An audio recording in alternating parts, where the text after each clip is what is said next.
Has your website ever been hacked? If it hasn't, you need to pay attention. And if it has, and you're watching this, you know the pain that you go through.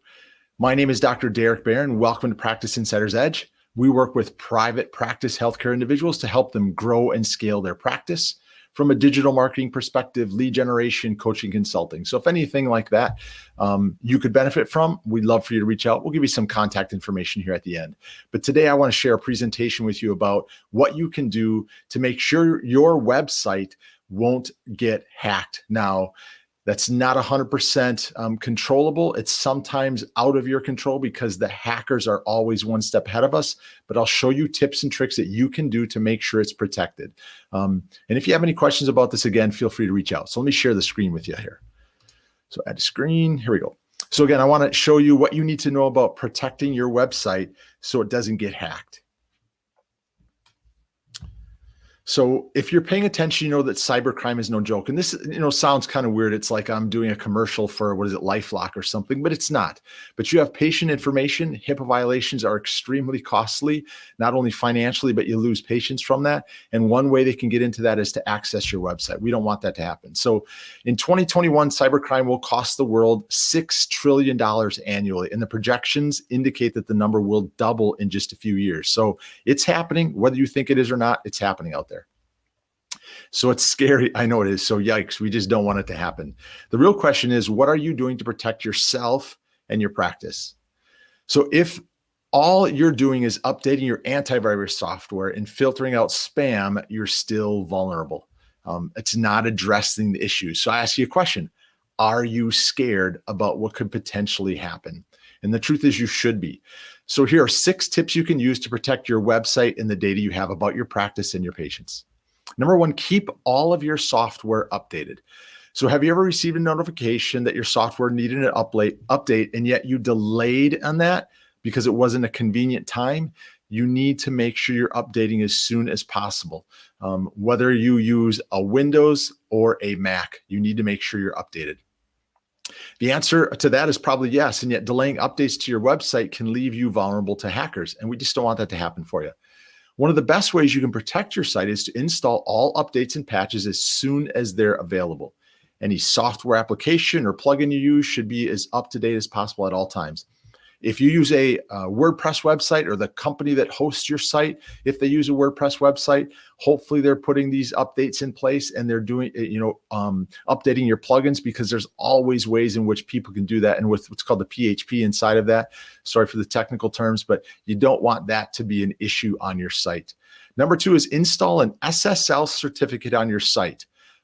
Securing your site with an SSL certificate will make it more difficult for a hacker to gain access to your data, or in the event it'll just stop them from getting in a little bit quicker. But SSL certificates are extremely important. If you're not sure what that is, feel free to reach out to it or contact your webmaster if you have one. There's several types of SSL certificates out there. Pick the option that works best for you and your practice.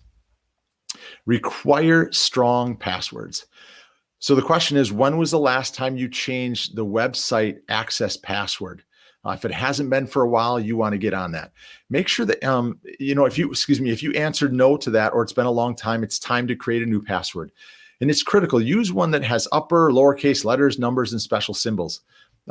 Intermixed inside there, put a sentence that's in there that's kind of odd. People are always looking just for numbers and characters. And sometimes if you put, an entire word like cucumber in there with codes in between, it's hard for that to be broken. So also, if you allow patients to sign in through a portal, you should require them to use strong passwords and update them regularly. It's common sense, change you can make that even prevents hackers from accessing your site. The 4th thing is hide your admin and login folders in plain sight. Now, if you're not familiar with this, please don't attempt it. You can just reach out to the people that run your website and ask them if they're doing this. So hackers will sometimes take the easy way in to scan websites for folders with names like admin and login. If they see those, they can focus their attention on those folders. And if they're successful, gain access through your data, through the data of your practice, as well as your patients through those folders. Now, you can prevent this, or at least do your best you can to make it difficult for hackers to find your folders. Instead, giving your folders obvious names like login or admin, make them an innocuous one. Of course, you want to make sure that whatever login is, you know what the name for login is. You just want to make sure you're doing the best to avoid hackers from getting in.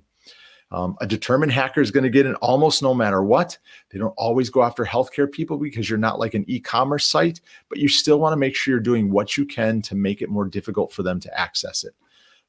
Use double validation to form data. In other words, if you collect data using forms such as an opt-in form, we talked about that in our 60-minute audit. If you're using an opt-in form to get name, email, and cell phone number, you want to make sure that you're asking for a double opt-in. So if you do, then the potential exists for hackers to inject malicious code into the form.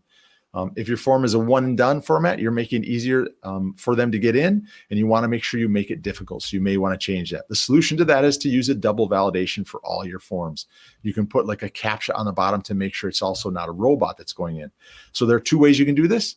Help valid users by ensuring that their data entry into the form is properly formatted. And number two, prevent malicious actors from injecting harmful code onto your website. Number 6, minimize administrative access to your site. This is entirely about who your staff currently is, which people you want to have access, and any staff or employees that have left, you want to make sure they still don't have access. So how many people have login access information to your website? If you've given administrative authority to multiple employees, then you could be opening yourself up for attacks by giving hackers more potential entry to these points of data. Delete any users who don't need access to your site or who no longer work for you. Require every single user to use a strong password that they update regularly, whether it's 30, 60, or 90 days, it should be updated. Talk to your administrators about security and the importance of protecting your data. And again, if you're not familiar with this, just contact the person that runs your website. They'll be able to help you with this. A lot of companies use what's called least access system, which basically limits the access to certain areas on your site.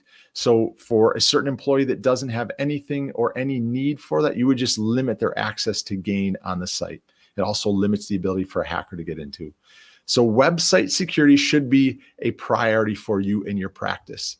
A lot of practices think they won't be targeted by hackers because they don't store the same kind of data as Amazon does or any company that sells products online like an e-com product, but you just don't want to make that mistake.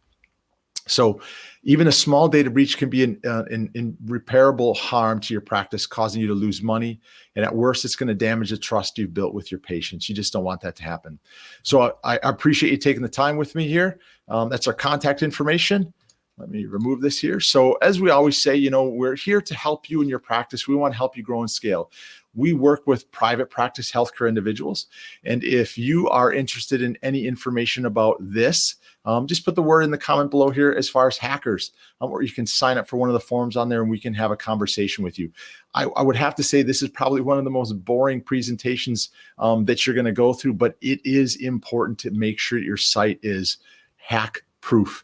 So again, if you have any questions or if you're looking for more information on what we can do for you and your practice to help you grow and scale, by all means, reach out to us. Because at Practice Insider's Edge, we want to make sure you achieve success on so many levels. Have a fantastic day.